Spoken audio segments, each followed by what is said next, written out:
وہ دونوں کھیتوں میں چھپے ہوئے تھے۔ ان کے دل خوفناک طریقے سے دھڑک رہے تھے۔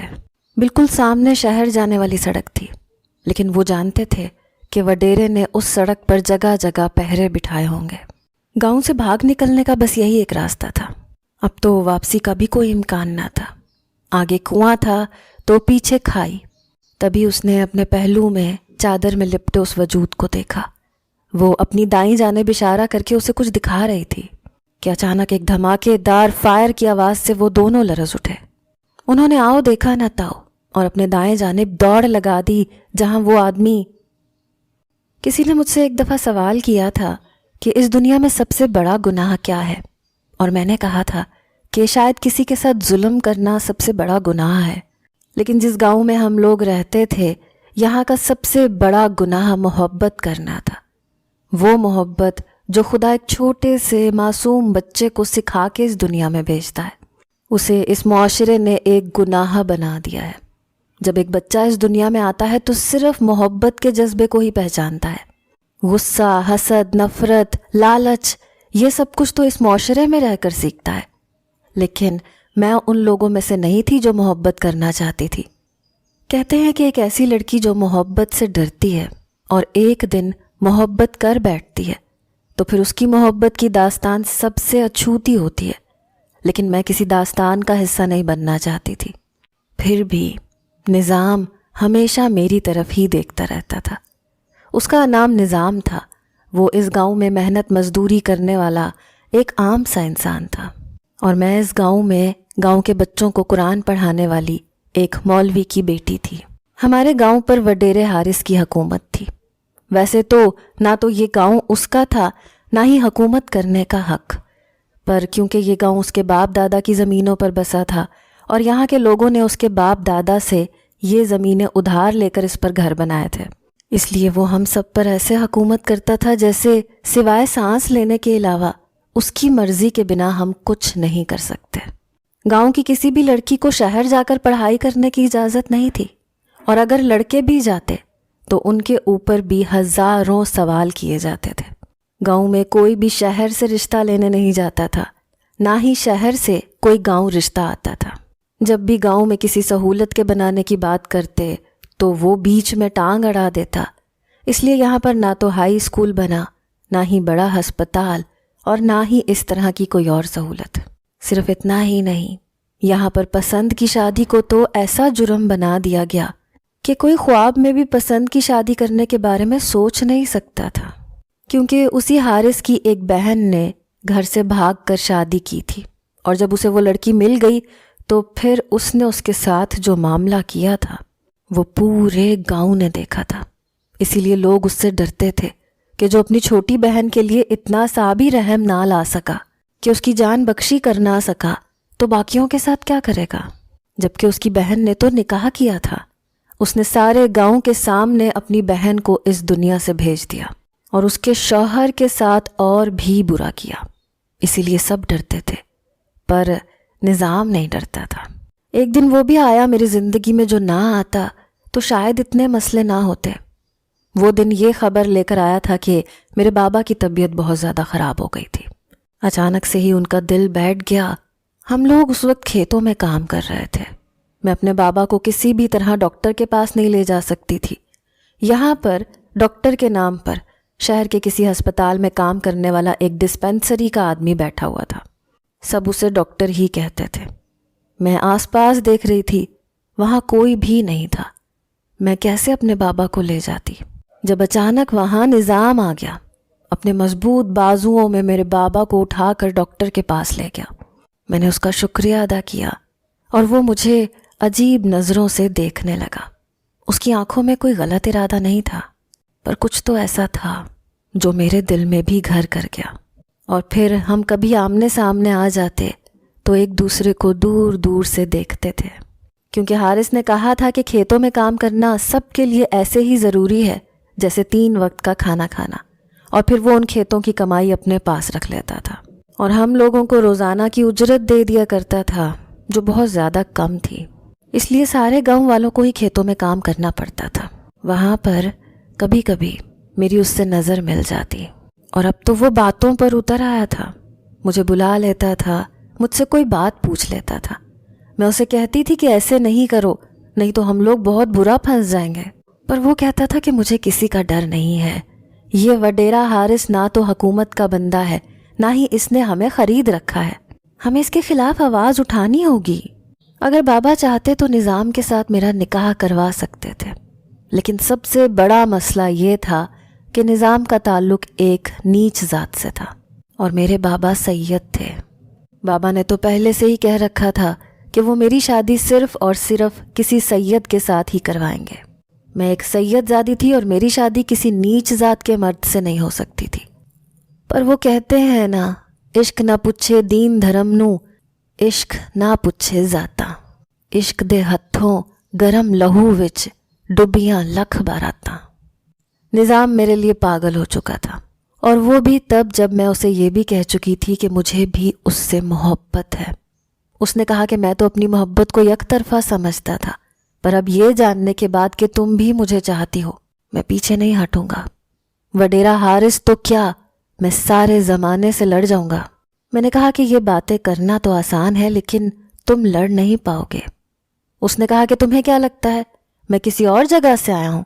میں بھی تو یہیں پر رہتا ہوں، اور پھر بھی تم سے محبت کر بیٹھا ہوں، تمہارا شیدائی ہو گیا ہوں، تو فکر مت کرو، تمہیں مایوس نہیں کروں گا۔ لیکن میں اپنے بابا کے خلاف نہیں جا سکتی تھی، پر اب میں محبت کے خلاف بھی نہیں جا سکتی تھی۔ دن رات گزارنے مشکل ہو گئے۔ اس بات نے بہت تنگ کر رکھا تھا کہ محبت تو نصیب والوں کو ملتی ہے۔ اگر میرے نصیب میں محبت تھی تو مجھے اس کو حاصل کرنے کے لیے کچھ نہ کچھ تو کرنا چاہیے تھا۔ کیا محبت کا یہ حق نہیں کہ آپ اس کے لیے تھوڑی سی کوشش تو کر سکتے ہیں؟ بابا کو اشاروں میں یہ بات بتانے کی کوشش کی، لیکن بابا کا رد عمل بہت برا تھا۔ انہوں نے تو یہاں تک کہہ دیا کہ خواب میں بھی نہ سوچنا یہ کہ میں تمہاری شادی ذات سے باہر کرواؤں گا۔ اب میرے پاس اور کوئی راستہ نہیں تھا، اور نظام کے پاس بھی۔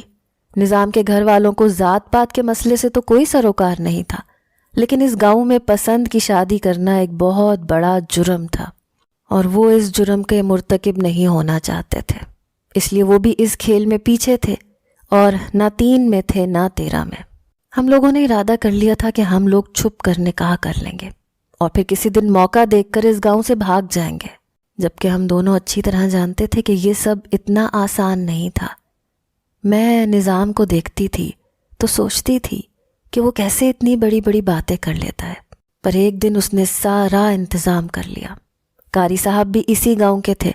انہوں نے کہا کہ اسلام میں پسند کی شادی کرنا کوئی گناہ نہیں ہے، اس گاؤں میں یہ ہے گناہ تو یہ ایک الگ بات ہے، لیکن میں تم لوگوں کا ساتھ ضرور دوں گا۔ گواہوں میں اس کے کچھ دوست تھے۔ ہم لوگوں نے ایک دن چھپ کر نکاح کر لیا۔ مولوی صاحب نے ہمارے حق میں دعا کی اور کہا کہ اب تم لوگوں کا معاملہ بڑا مشکل ہے، لیکن میں تم لوگوں کے لیے دعا کرتا ہوں کہ اللہ تمہارے لیے بہتری کرے۔ نظام نے کہا تھا کہ بس ہمیں موقع دیکھ کر اس گاؤں سے جانا ہے۔ میں نے کہا کہ میں اپنے بابا کو چھوڑ کر چلی جاؤں، تو اس نے کہا کہ صرف کچھ دن کے لیے چھوڑ کے جانا ہوگا، اس کے بعد ہم تمہارے بابا کو بھی یہاں سے لے جائیں گے، ان کو منا لیں گے۔ اگر ہم لوگ نکاح نہیں کرتے پھر ان کو منانے کی کوشش کرتے تو وہ کبھی نہیں مانتے، لیکن اگر نکاح کے بعد ان کو منانے کی کوشش کریں گے تو وہ یہ بات سمجھیں گے کہ اب تو نکاح ہو چکا ہے، اب ضد کرنے کا کوئی فائدہ نہیں۔ آج میرا نظام کے ساتھ نکاح ہوا تھا، لیکن مجھے اپنے گھر جانا تھا۔ میں اس کے پاس نہیں بیٹھ سکتی تھی، اپنے ہاتھوں کو اس کے ہاتھوں میں محسوس نہیں کر سکتی تھی، اپنے سر کو اس کے کاندھے پر نہیں رکھ سکتی تھی، لیکن اس کے منہ سے ایک دفعہ بھی ایسی کوئی بات نہیں نکلی۔ اسے بس میری فکر تھی۔ اس نے کہا کہ تم گھر جاؤ، کہیں کسی کو کچھ پتہ نہ چل جائے۔ آج میں ایک لڑکی سے ایک سہاگن بن چکی تھی، میرا ایک شوہر تھا، میرا محافظ تھا، اس کے ساتھ میں نے اپنی ساری زندگی گزارنی تھی۔ یہ احساس بہت خوبصورت تھا، یہ محبت، یہ رشتہ، یہ سب کچھ بہت خوبصورت تھا، لیکن دل میں ایک ڈر تھا، اور یہ پتہ نہیں تھا کہ اس ڈر کا کیا نتیجہ نکلنے والا تھا۔ ایک دن میں کھیتوں میں کام کر رہی تھی جب میں نے دیکھا کہ آج اس کھیت میں ایک ایسا شخص بھی کام کر رہا تھا جس کو میں نے پہلے کبھی نہیں دیکھا تھا۔ ایسا ہو سکتا تھا کہ وہ شاید اسی گاؤں میں رہتا تھا، لیکن ہم نے اتنا غور نہیں کیا تھا۔ پر اس کے ساتھ ایک بہت بڑی نشانی تھی، یہ کہ وہ لنگڑا تھا، اور ایسا کوئی لنگڑا شخص میں نے اپنے گاؤں میں نہیں دیکھا تھا۔ شکل سے تو بہت خوبصورت تھا، عمر شاید اس کی 40 سال ہوگی، لیکن پھر بھی خوبصورت نظر آ رہا تھا۔ اس نے چہرے کو چھپانے کے لیے داڑھی رکھی تھی اور بڑی سی اینک پہنی ہوئی تھی۔ وہ مجھ سے تھوڑے سے فاصلے پر آ کر بیٹھ گیا اور کام کرنے لگا، ساتھ ساتھ کہنے لگا کہ گاؤں میں اس طرح سے کام کرنا بہت مشکل ہے۔ میں نے کہا کہ جی مشکل تو ہے، پر کیا کریں؟ اس نے کہا کہ وڈیرا حارث زندہ ہے ابھی تک؟ اس نے یہ نام بڑی نفرت سے لیا تھا۔ میں نے کہا کہ جی زندہ ہے، اس کو کیا ہو سکتا ہے، برائی اتنی آسانی سے نہیں مرتی۔ اس بات پر وہ طنزیہ ہنس دیا اور اس نے کہا کہ یہ بات تو ٹھیک کہی تم نے کہ برائی اتنی آسانی سے نہیں مرتی، کیونکہ اچھے لوگ اپنا کام ٹھیک سے نہیں کرتے۔ مجھے اس کی باتیں کچھ عجیب سی لگی، ایسے لگا وہ مجھ پر طنز کر رہا ہے۔ میں نے کہا کہ آپ کون ہیں؟ اس نے کہا کہ میں بھی اسی گاؤں کا ہوں، کچھ دنوں کے لیے یہاں سے چلا گیا تھا، اب واپس آ گیا ہوں۔ پر سب جانتے تھے کہ اس گاؤں سے اس طرح جانا آسان نہیں تھا۔ اگر کوئی بھی کہیں جاتا تھا تو اسے پہلے جا کر حویلی میں خبر دینی ہوتی تھی، لیکن یہ اگر اتنی آسانی سے یہاں پر بیٹھا تھا تو شاید اس نے خبر دی تھی۔ جب میں وہاں سے جانے لگی تو اس نے کہا کہ جب جائز کام بھی انسان چھپ چھپا کے کرتا ہے نا تو وہ ناجائز بن جاتے ہیں۔ جب تک کوئی بہادری نہیں کرے گا، بزدل بن کر ہم لوگ ذلیل ہوتے رہیں گے۔ میں اس کی بات کا مطلب نہیں سمجھی۔ میں نے کہا کہ آپ کہنا کیا چاہتے ہیں؟ وہ کہنے لگا میں جو کہنا چاہتا ہوں وہ تم اچھی طرح سمجھ رہی ہو، میری بات پر غور کرنا۔ میں گھر آ گئی، سوچنے لگی کہ اس نے مجھے ایسا کیوں کہا کہ جب جائز کام بھی چھپ کر کیے جائیں تو وہ غلط بن جاتے ہیں۔ جس جگہ پر ہم نے نکاح کیا تھا وہ ایک کھیت ہی تھا، ہم کھیتوں کے اندر چھپ کر بیٹھے تھے اور وہیں پر ہم نے نکاح پڑھوایا تھا۔ آس پاس تو کوئی نہیں تھا، نظام نے ہر چیز کا بہت خیال رکھا تھا، لیکن کہیں ایسا تو نہیں تھا کہ کسی نے ہمیں دیکھ لیا تھا۔ میں نظام کو یہ بات بتا کے پریشان نہیں کرنا چاہتی تھی، وہ پہلے ہی بہت سارے معاملات دیکھ رہا تھا، پر میں نے سوچا کہ اگلے دن اگر مجھے یہ آدمی پھر سے نظر آیا تو میں اس سے پوچھوں گی کہ اس کی اس بات کا کیا مطلب ہے۔ پر وہ اگلے دن وہاں سے غائب تھا اور اس کے بعد وہ مجھے 3-4 دن تک نظر نہیں آیا۔ میرے گھر میں ایک بھائی تھا، اس کی بیوی تھی جو ہم نے اسی گاؤں سے پسند کی تھی، وہ بھی میری ہی طرح کی تھی، کسی اور کو پسند کرتی تھی، پر اس کی اس سے شادی نہیں ہوئی اور میرے بھائی سے شادی ہو گئی۔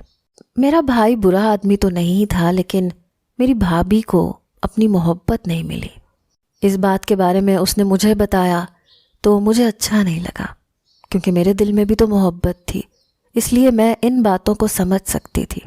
میں نے اسے یہ نہیں کہا کہ میرا کیا راز ہے اور میں نے کیا کیا ہے، بس اسے اتنا کہا کہ میرے بابا کا بہت خیال رکھنا۔ اس نے کہا کہ کیوں، تم کہیں جا رہی ہو کیا؟ میں نے کہا جا تو کہیں نہیں رہی، لیکن شادی ہو جائے گی تو چلی جاؤں گی نا اس گھر سے، اس لیے کہہ رہی ہوں، ویسے بھی میرے لیے کسی کو پسند کر بیٹھے ہیں وہ۔ تب میری بھابھی نے مجھے بتایا کہ ہاں وہ جس لڑکے کو پسند کر کے بیٹھے ہیں وہ بالکل بھی اچھا نہیں ہے، تمہارے سامنے تو ایسی بات نہیں کرتے پر تمہارے بھائی سے مشورہ کرتے ہیں، اسی لیے اس نے ہی مجھے بتایا تھا۔ وہ کہہ رہا تھا کہ لڑکا اچھا نہیں ہے، عمر میں تم سے 11 سال بڑا ہے، اسے تو لڑکا کہنا بھی نہیں چاہیے، پر وہ وڈیرا ہے نا، اس نے کہا ہے کہ یہی لوگوں کے لیے ٹھیک ہے، کیونکہ وہ لوگ بھی سید ہیں اور پورے گاؤں میں سیدوں کا صرف ایک ہی خاندان ہے، ہمارے علاوہ صرف وہی لوگ سید ہیں۔ مجھے سمجھ آ گئی تھی کہ کس لڑکے کی بات ہو رہی ہے، کیونکہ مجھے بھی پتا تھا کہ ہمارے علاوہ یہاں پر سیدوں کا ایک ہی خاندان تھا اور ان کے گھر کے سارے مرد بڑی عمر کے تھے، اور جس کے ساتھ میری شادی کروانے کے لیے ابا نے فیصلہ کیا تھا اس کی پہلے شادی ہو چکی تھی، پر بچے کی پیدائش میں اس کی بیوی اس دنیا سے چلی گئی۔ یعنی میرے ابا میری شادی ایک ایسے آدمی سے کروانا چاہتے تھے جو پہلے سے شادی شدہ تھا، عمر میں بھی بڑا تھا، لیکن بس اس لیے کہ وہ سید ہے ابا میری شادی اس سے کروا رہے تھے۔ یہ تو شکر ہے کہ میں پہلے ہی نکاح کر چکی تھی، ورنہ ابا میرے ساتھ یہ سب کرنا چاہتے تھے، اور کہنے کو وہ مجھے اپنی لاڈلی بیٹی کہتے تھے۔ پر اب میرے دل سے آخری ملال بھی ختم ہو گیا۔ میں نے نظام کو کہہ دیا کہ بس یہاں سے جانے کی تیاری کرو۔ اس نے کہا کہ ہم لوگ رات کو یہاں سے نکل جائیں گے، میں پہلے سے ہی جانے کا انتظام کر دوں گا، اپنے دوست سے بات کی ہے، وہ شہر میں رہتے ہیں تو گاڑی لے کر آ جائیں گے، بس ہمیں اس گاڑی تک پہنچنا ہوگا اور اس کے بعد ہم لوگ شہر چلے جائیں گے۔ شہر میں رہنے کا انتظام بھی ہو جائے گا اور وہاں پر میری کوئی نوکری بھی لگ جائے گی۔ اس سے پہلے اس گاؤں سے بھاگنے کی کوشش وڈیرے کی بہن نے کی تھی، تو اس کے ساتھ کیا ہوا تھا وہ ہم سب جانتے تھے۔ اس کے بعد ہم نے کوئی ایسی خبر نہیں سنی تھی، اور اس بات کو بھی 7-8 سال ہو گئے تھے، اور اب یہ دوسری کوشش ہم لوگ کرنے والے تھے۔ میں بہت زیادہ ڈری ہوئی تھی، مجھے بہت ڈر لگ رہا تھا۔ نظام پر مجھے اپنے آپ سے بھی زیادہ بھروسہ تھا، اس لیے جو وہ کہہ رہا تھا مانتی جا رہی تھی۔ بس پھر وہ دن بھی آ گیا جب ہمیں یہاں سے نکلنا تھا۔ رات کا وقت تھا۔ میں نے اپنے ساتھ تھوڑا سا سامان لے لیا، خود کو کالی چادر میں چھپا لیا۔ نظام میرے گھر کے باہر کھڑا تھا۔ اپنے گھر کی دہلیز پار کرتے ہوئے میرے دل میں یہی خیال آیا تھا کہ اب تو میری شادی ہو چکی ہے، اب تو مجھے اس دہلیز کو پار کرنا ہی ہے۔ اور پھر میں گھر سے نکل گئی، نظام کا ہاتھ تھام لیا، اور ہم دبے قدموں گاؤں سے باہر جانے والے راستے کی طرف جانے لگے۔ لیکن نہ جانے کیسے ہماری مخبری ہو گئی۔ تھوڑی دیر بعد ہی وڈیرے کی جیپ ہمارے پیچھے لگ چکی تھی۔ اس کے پاس جنگلی کتے بھی تھے اور اپنے زر خرید غلام بھی۔ ان لوگوں نے ہمیں دیکھ لیا تھا۔ اب ہم کہیں چھپ تو سکتے تھے لیکن واپس نہیں جا سکتے تھے، اس لیے پاگلوں کی طرح بھاگنے لگے اور کھیتوں کا رخ کر لیا۔ نظام کا ہاتھ تھامے میں اس کے ساتھ بھاگ رہی تھی۔ خود سے زیادہ مجھے اس کی فکر تھی کہ کہیں اسے کچھ نہ ہو جائے۔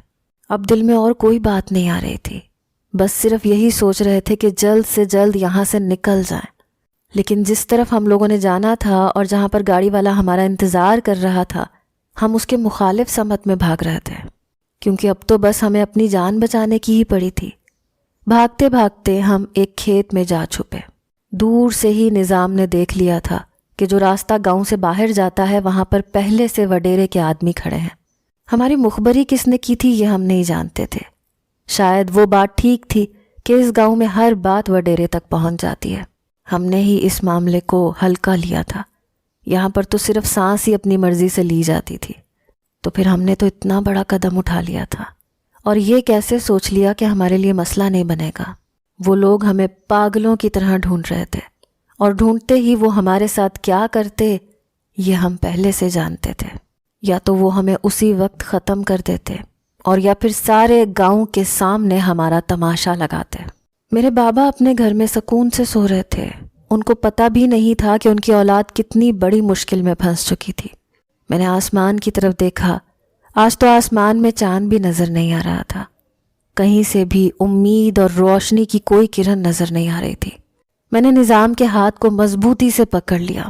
نہ اس نے کچھ کہا نہ میں نے کچھ کہا، لیکن ہماری روحیں ایک دوسرے سے شاید یہی باتیں کر رہی تھیں کہ فکر نہیں کرو، سب ٹھیک ہو جائے گا، جب تک ہم ساتھ ہیں سب کچھ ٹھیک رہے گا، ہمیں کوئی جدا نہیں کر سکتا، اب ہمارا جینا مرنا ایک ساتھ ہے، اور اگر آج ہم یہاں سے نکل نہیں پاتے اور ادھر ہی ختم ہو جاتے تو پھر ان معصوم خوابوں کا کیا ہوتا جو بھی ہماری آنکھوں نے ٹھیک سے سجائے بھی نہیں تھے، کہ ہم ایک گھر میں رہیں گے، ایک دوسرے کی محبت سے اس گھر کو سجائیں گے، ہماری محبت کی نشانیاں اس گھر میں بھاگتی کھیلتی نظر آئیں گی۔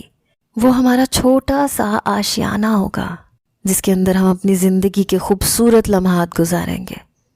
میری آنکھوں سے آنسو نہیں رک رہے تھے، میرا دل بس یہی دعائیں کر رہا تھا کہ کہیں سے کوئی مدد آ جائے، کوئی ہمیں بچا لے۔ اب تو نظام بھی بہت پریشان اور ڈرا ہوا تھا، ان لوگوں نے ہمیں گھیر لیا تھا۔ جب مجھے کھیتوں کے کنارے پر کچھ نظر آیا، میرا دل بہت بری طرح سے بیٹھ گیا۔ میں نے نظام کی طرف اشارہ کیا، اس نے میری طرف دیکھا، کہا کہ کیا بات ہے؟ میں نے کہا اس طرف دیکھو، وہاں پر کیا ہے؟ میں نے جب وہاں پر اشارہ کیا تو وہ بھی حیران رہ گیا، اور بس پھر اس کے بعد ہم بنا سوچے سمجھے اس سمت میں چل پڑے، لیکن بہت آہستہ سے، آرام سے، کسی کو پتہ نہ چلے۔ جب ہم اس طرف جا رہے تھے تو مخالف سمت سے ایک تیز فائر کی آواز آئی، اور پھر وہ سب لوگ پاگلوں کی طرح اس طرف کو بھاگ اٹھے، اور ہم لوگ بھی اس طرف کو بھاگنے لگے۔ لیکن ہم جہاں جا رہے تھے یہاں سے باہر نکلنے کا کوئی راستہ نہیں تھا، یہ راستہ تو باہر کی طرف نہیں جاتا تھا۔ پر جب ہم آگے بڑھے تو اس آدمی نے نظام کا ہاتھ پکڑا، نظام نے میرا، اور تھوڑی دیر کے بعد ہی ہم لوگ ایک گاڑی میں بیٹھے، اور وہ گاڑی بہت تیز رفتاری سے جا رہی تھی۔ ہمیں اپنے پیچھے سے فائرنگ کی آواز آ رہی تھی، شاید گاڑی پر 2-4 فائر لگے بھی تھے، لیکن پھر اچانک سے خاموشی چھا گئی۔ میں نے اپنے آپ کو نظام کی باہوں میں چھپا لیا تھا۔ اس نے مجھے ایسے پکڑ رکھا تھا جیسے وہ مجھے ساری دنیا سے بچانا چاہتا ہے، اور وہ شخص جو گاڑی چلا رہا تھا اور جو ہماری اتنی مدد کر رہا تھا، ابھی ہم نے اسے ٹھیک طرح سے دیکھا بھی نہیں تھا، پر میں جانتی تھی کہ وہ کون تھا۔ صبح ہم لوگ شہر پہنچے۔ یہ وہی شخص تھا جو اس دن مجھے کھیت میں ملا تھا، جس کی ٹانگ میں نقص تھا اور جس نے چہرے پر اینک پہن رکھی تھی اور اس کی داڑھی تھی۔ اس نے کہا کہ جس دن تم لوگ چھپ کر نکاح کر رہے تھے، میں نے تم لوگوں کو دیکھ لیا تھا۔ میں اسی دن اس گاؤں میں آیا تھا۔ یہ میرا گاؤں ہے۔ اس گاؤں میں میری بہت سی یادیں ہیں۔ نظام نے کہا کہ اگر یہ آپ کا گاؤں ہے تو آپ یہاں سے بھاگ کیسے گئے، اور اگر بھاگ گئے تھے تو پھر واپس کیسے آ گئے؟ جب اس نے اینک اور نکلی داڑھی اتاری تو ہم دونوں اسے پہچان گئے۔ وہ کوئی اور نہیں بلکہ وڈیرے کی بہن کا شوہر تھا۔ وڈیرے نے اپنی بہن کو سب کے سامنے بے رحمی سے اس دنیا سے روانہ کر دیا تھا، لیکن اس کے شوہر کی ٹانگ کو ناکارہ کر کے کہا تھا کہ تجھے تو میں عبرت کا نشان بناؤں گا، تیری زندگی ہی تیری موت ہے۔ اس نے کہا کہ جب آپ کسی سے بے انتہا محبت کرو اور وہ آپ کو چھوڑ جائے تو پھر واقعی اس کے بعد آپ کی زندگی ہی آپ کی موت بن جاتی ہے، لیکن میں اس گاؤں کا نظام بدلنا چاہتا ہوں۔ تم لوگوں کو دیکھا تو سمجھ گیا کہ کیا معاملہ ہے، بس پھر میں نے تم لوگوں پر آنکھ رکھی ہوئی تھی۔